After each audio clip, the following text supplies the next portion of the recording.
बिस्मिल्लाहिर्रहमानिर्रहीम। अस्सलाम वालेकुम नाज़रीन, आप यूट्यूब चैनल देख रहे हैं। मैं इमरान खान हूँ। पाकिस्तान में कल ईद का पहला दिन था। बड़ा ही धमाका खेज किस्म का दिन था ख़ित्ते के हवाले से। लेकिन सबसे पहले आगाज़ करते हैं पाकिस्तान के सबसे बड़े और मकबूल लीडर, पाकिस्तान के साबिक़ वज़ीर आज़म और पाकिस्तान की आवाम की अक्सरियत के मुश्तरका लीडर इमरान खान साहब। उन्होंने अपने बेटों से बात की है टेलीफोन पे, और बात तो बड़ी लंबी चौड़ी है, लेकिन एक जुमले में सारी कहानी है। इमरान खान ने अपने बेटे से कहा, जो उनकी बहन ने रिपोर्ट भी किया, कि कासिम, मेरे पाकिस्तानियों को मेरी तरफ से ईद मुबारक देना। ये इमरान खान साहब ने जेल से आप सारे पाकिस्तानियों को ईद मुबारक का पैगाम भेजा है। तो अब मैं इससे ज़्यादा क्या कहूँ। वो जेल में भी आपके बारे में सोचता है, जेल काट भी आपकी वजह से रहा है। उसने कहा था कि मैं आपका नाक नहीं कटवाऊँगा। उसने कहा था कि मैं आपको झुकने नहीं दूँगा। उसने कहा था जो जो वादा उसने आपके साथ किया उसने पूरा किया। वो भागा नहीं डर के। उसने सौदेबाजी नहीं की। उसने आसिम मुनीर के सामने घुटने नहीं टेके, वरना हर जर्नैल के सामने हर सियासतदान ने या तो घुटने टेके हैं या गर्दन कटवाई है। इमरान खान साहब ने फंसा भी लिया और हार भी नहीं मानता। एक आंख भी उसकी इन्होंने ज़ाया कर दी, और ये सरकारी ज़राए बताते हैं। और इसके बावजूद वो आदमी पीछे हटने के लिए तैयार नहीं है। ये इमरान खान का पैगाम था, आप तक पहुंच गया। इमरान खान ने और भी बहुत पैगाम दिए हैं आपके लिए, और उसको उम्मीद है कि उसकी कौम एक दिन खड़ी हो जाएगी, और इसी उम्मीद के सहारे वो ये लड़ाई इस कौम के लिए लड़ रहा है। बहरहाल अभी चलते हैं जो खित्ते की सूरत हाल है उसकी तरफ। इसराइल ने ईरान की एटमी साइट पर हमला किया, और इसके जवाब में ईरान ने भी इसराइल की एटमी तनसीबात के करीब बड़ा खौफनाक अटैक किया है। अब इन दोनों हमलों में कोई ताबकारी फैली नहीं है, लेकिन ये खदशात बढ़ते चले जा रहे हैं। आलमी इदारा जो एटॉमिक मामलात को देखता है, AIEA, वो खासे परेशान है कि अगर कहीं रेडिएशन हो गई या कोई इस तरह के हालात पैदा हो गए तो दुनिया बड़ी अजीबोगरीब सिचुएशन से दो चार हो जाएगी। वो लोग जिनका जंग के लिए कोई कसूर नहीं है वो भी इसको भुगतेंगे। ईरान ने जोहरी तनसीबात के ऊपर जो है वो उनके करीब अटैक किया है, और ये जो एक शहर है ईरान का, दिमोना, यहाँ पे ईरान ने हमला किया। और पहले इससे ईरान के शहर नतंस पे जोहरी तनसीबात पर इसराइल और अमेरिका ने हमले किए थे। ईरान ने अब जवाबी कार्रवाई की है, और ये सहूनी जोहरी तनसीबात पर उसने हमला कर दिया है। अब दो जगहों पे ईरान ने अटैक किया। इन दोनों जगहों के दरमियान ज़्यादा कोई फासला नहीं है, यानी अगर आप स्ट्रेट लाइन देखें तो लगभग 25-30 किलोमीटर का फासला है। ये इस जगह पे ईरान ने अटैक किया। इसमें से एक अराद शहर है और एक डमूना का इलाका है। अराद का इलाका और डमूना का इलाका, यहाँ पे करीबी इसराइल की जो है वो जोहरी तनसीबात हैं, और इसके बाद पूरे खित्ते में खासतौर पे इसराइल में खौफ की लहर दौड़ गई है। लेकिन इन दोनों हमलों ने नुकसान बहुत ज़्यादा कर दिया, यानी इसराइल को कभी इतना परेशान नहीं देखा गया, और इतना तज़ब्ज़ुब और इतनी बौखलाहट इसराइल की नहीं देखी गई जितनी इन दो हमलों में देखी गई है। ये दोनों हमले बैलिस्टिक मिसाइल के जरिए किए गए ईरान की जानिब से, और इन दोनों हमलों को रोकने के लिए आयरन डूम ने अपना पूरा जोर लगाया। वजह यह है कि जो जितना हसास इलाका होता है वहाँ पे फ़िज़ाई दिफाई निज़ाम उतना मजबूत और मरबूत लगाया जाता है। आयरन डोम की जो छतरी पूरे इसराइल के ऊपर लगाई गई थी, इस इलाके पे ख़ास तौर पे बैटरियां और इंटरसेप्टर्स जो हैं वो उनको लगाया गया था, उनकी ड्यूटी थी यहाँ पे। लेकिन पूरी कोशिश के बावजूद ईरान के इन बैलिस्टिक मिसाइल्स को रोकने में आयरन डोम या फ़िज़ाई दिफाई निज़ाम जो है इसराइल का वो नाकाम रहा। अब तबाही बहुत ज़्यादा हुई है। ये जो अराद का इलाका है, यहाँ से तो रिपोर्ट हो रहा है कि 100 से ज़ायद लोग इसमें ज़ख्मी हुए हैं। अभी तक कोई जो मारे गए हैं वो तो रिपोर्ट नहीं हुए, लेकिन 100 से ज़ायद ज़ख्मी हुए हैं, और बहुत सारे लोगों के बारे में बताया जा रहा है कि वो मलबे के नीचे दबे हुए हैं, और वहाँ पे इमदादी कार्रवाइयाँ जारी हैं। इसके अलावा जो दूसरा इलाका डमूना का है, वो उधर तो बहुत खौफ फैल गया। उसको तो इसराइली मीडिया ने रिपोर्ट किया। इससे पहले इसराइली मीडिया लगातार छुपा रहा था, हर किस्म के हमले को वो छुपा रहे थे, अपने नुकसान को वो छुपा रहे थे, लेकिन एकदम उन्होंने बताना शुरू कर दिया। इसका मतलब है कि ये बहुत अलार्मिंग सिचुएशन है इसराइल के लिए। नेतन्याहू ने जो एक स्टेटमेंट दिया, वो स्टेटमेंट अगर मैं आपको पढ़ के सुनाऊं तो आपको सारी कहानी समझ आ जाएगी कि कितना प्रेशर है इस वक्त। अब ये जो एक ट्वीट आया नेतन्याहू का, ये मैं आपको पढ़ के सुनाता हूं। नेतन्याहू ने कहा कि हमारे मुस्तकबिल की मुहिम में ये एक बहुत मुश्किल शाम है। थोड़ी देर पहले मैंने अराद के मेयर उससे बात की और उससे कहा कि वो तमाम इजरायली शहरियों की जानिब से ज़ख्मियों की सलामती के लिए हमारी दुआएं पहुंचा दें। मैंने अपने दफ्तर के डायरेक्टर जनरल को हदायत दी है कि वो तमाम सरकारी वजारतों के साथ मिलकर हर मुमकिन इमदाद फराहम करें। मैं इस वक्त मैदान में काम करने वाले हंगामी इमदादी कुव्वतों के हौसला अफजाई करता हूँ और मैं हर एक से अपील करता हूँ कि वो होम फ्रंट कंपाउंड की हदायत पर अमल करें। हम तमाम महाजों पर अपने दुश्मनों को निशाना बनाना जारी रखेंगे, ये जनाब इन्होंने कहा है। अब इसको ज़रा आप समझे ना कि इसराइल के ऊपर दबाव कितना ज़्यादा आया।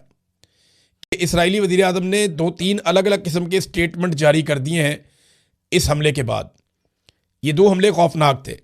अच्छा, इसके अलावा ना एक और बड़ी खौफनाक चीज़ हुई। देखिए, अभी ये एटॉमिक साइट्स के करीब हमले कर रहे हैं। ईरान का भी जो एटमी तनसीबात हैं, कोई ऐसी जगह पे अटैक नहीं हुआ जिससे रेडिएशन फैले या ताबकारी असरात निकलें। और ईरान ने वैसे भी अपना जो एटमी मवाद जो उसने अभी तक हासिल किया है वो ज़ेरे ज़मीन बहुत नीचे छुपाया है। वहाँ तक अमेरिका का कोई हथियार पहुँच नहीं सकता जब तक कि उसकी फ़ौजें वहाँ पे ना उतरे या कोई गद्दार अंदर से कार्रवाई ना डालें। और दूसरी जानिब इसराइल जो है वो वुल्नरेबल है।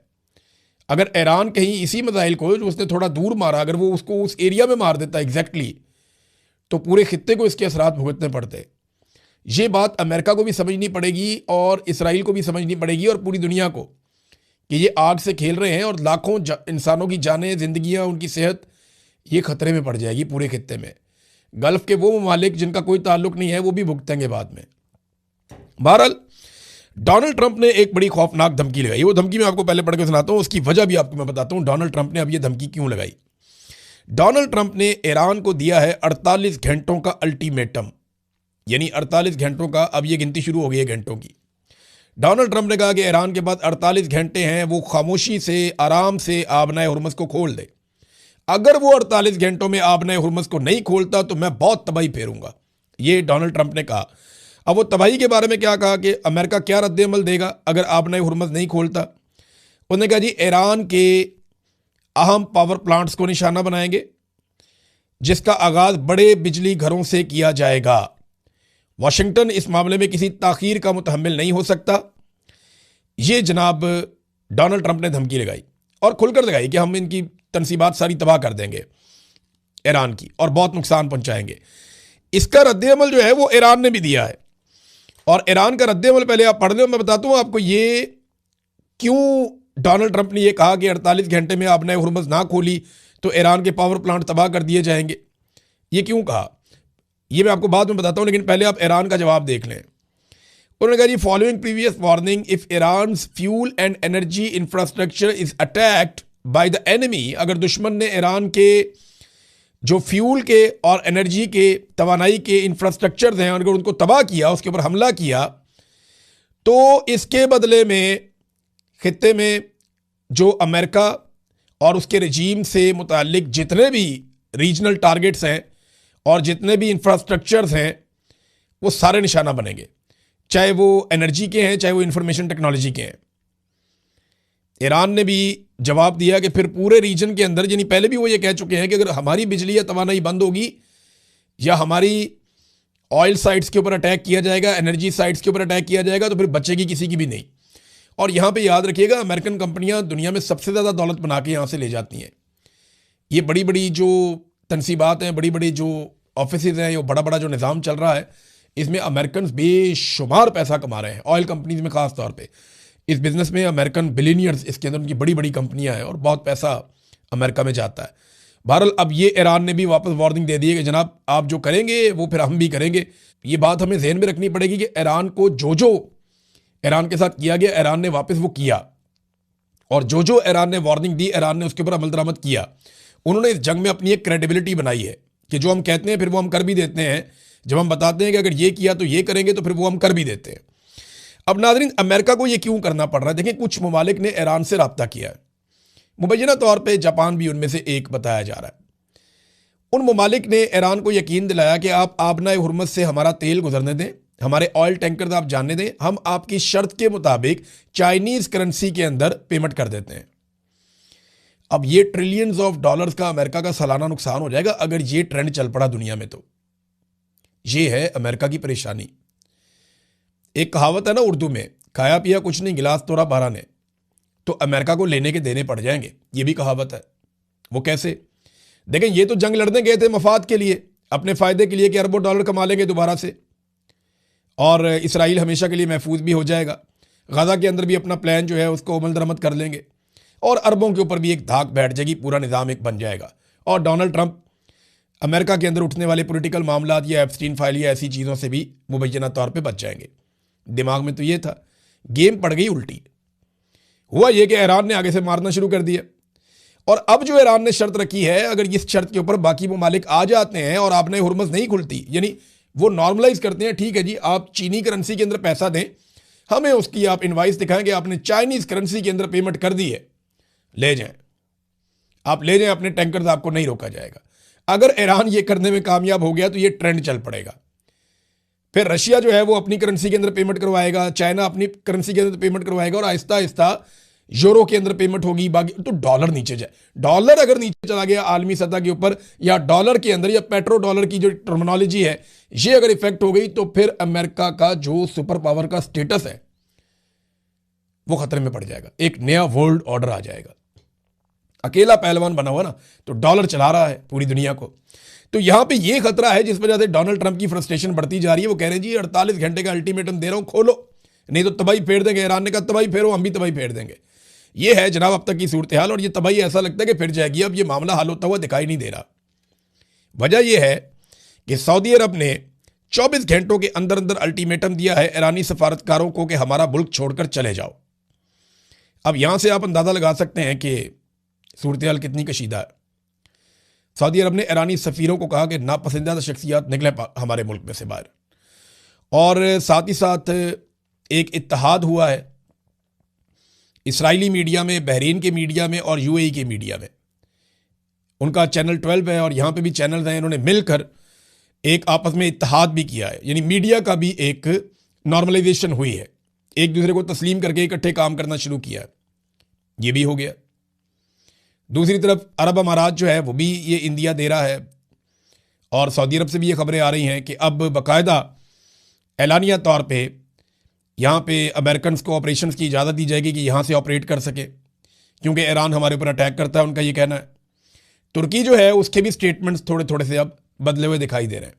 तो ऐसा लगता है कि अरब ममालिक से अब ईरान के ऊपर अटैक होगा और पाकिस्तान को इस लड़ाई में उतरना पड़ जाएगा। पड़ क्या जाएगा पाकिस्तान की, तो ऐसा लगता है ख्वाहिश है कि वो इस लड़ाई में उतर जाए, क्योंकि जहाँ डॉलर वहाँ पे हमारी लड़ाई होती है। अमेरिका डॉलर देता है तो हम मुजाहिदीन बना देते हैं कि जनाब ये तो मुजाहिदीन है, ये तो कमाल लोग हैं। अमेरिका दोबारा डॉलर देता है तो हम कहते हैं नहीं ये तो दहशतगर्द थे, और फिर डॉलरों की लालच आती है तो हम उनको लाके पाकिस्तान में बसा देते हैं। फिर डॉलर की लालच आती है, हम उनके ऊपर बमबारी शुरू कर देते हैं। तो हमारा तो जनाब डॉलरों के साथ है मामला, डॉलरों के बगैर नहीं है। ईरान हमें डॉलर देता तो हम ईरान के साथ खड़े हो जाते, ये भी हो सकता था।